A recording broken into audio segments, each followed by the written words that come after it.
কুমিল্লা মুরাদনগরের কোম্পানিগঞ্জ বাজারে সরকারি রাস্তা দখল করে দোকান বসানোয় চরম ভোগান্তি পোহাতে হচ্ছে স্থানীয় বাসিন্দাদের।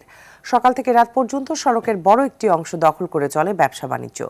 এতে পথচারীদের যেমন যাতায়াতে অসুবিধা হচ্ছে, তেমনি বিশৃঙ্খলা সৃষ্টি হচ্ছে ব্যস্ত সড়কটিতে। কুমিল্লা মুরাদনগর থেকে মোহাম্মদ আরিফ হোসেনের পাঠানো তথ্যচিত্রে আরও জানাচ্ছেন আব্দুল হামিদ। ইটালিয়ানো মেলামাইনের নজর কাড়া ডিজাইন, যার প্রশংসা করবে সবাই। Italiano melamine.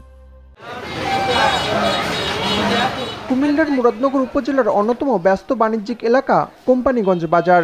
প্রতিদিন হাজারো মানুষের পদচারণায় মুখর থাকে বাজারটি। তবে দীর্ঘদিন ধরে বাজারের একটি সড়কের দুই পাশে বেপরোয়াভাবে গড়ে তোলা হয়েছে বিভিন্ন দোকান।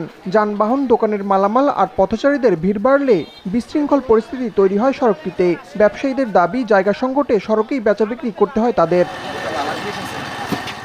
স্থানীয়দের অভিযোগ, দীর্ঘদিন ধরে চলাচলে ভোগান্তি পোহালেও সমস্যার সমাধানে কোনো উদ্যোগ নেয়নি প্রশাসন। ফুটপাতের যারা রাস্তায় দোকানদারি করতেছেন তারা ফুটপাত ছাড়া এবং ফুটপাত দখল করে দোকানদারি করতেছেন। আমরা যে মনে করেন মালটা নিয়ে যাব, ওইখান থেকে বের করবো, এটাই করতে পারি না। সরকারে রাস্তার টাকা দিছে, রাস্তা করছে ঠিকই, মানুষ চলাচল করতে পারতেছে না। মানুষের চলাচল করাটা ব্যাঘাত ঘটে, এটা খুবই দুঃখজনক এবং কষ্টদায়ক।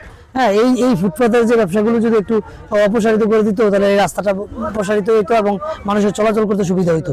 তবে উপজেলার প্রশাসন বলছে, সড়কে শৃঙ্খলা ফেরাতে অভিযান চালানো হচ্ছে। ফুটপাতের উপরে অবৈধভাবে দখল, এটি আমরা নিয়মিতভাবেই মোবাইল কোর্টের মাধ্যমে, অভিযানের মাধ্যমে অপসারণ করি এবং সময় সময় এটি আবার চলে আসে। আমরা আমাদের অভিযান অব্যাহত রেখেছি। স্থানীয় প্রশাসনের পক্ষ থেকে নিয়মিত তদারকি ও বাজারের জন্য নির্দিষ্ট স্থান বরাদ্দ দেওয়া হলে জনদুর্ভোগ কমবে বলে আশা ভুক্তভোগীদের। আব্দুল হামিদ, RTV।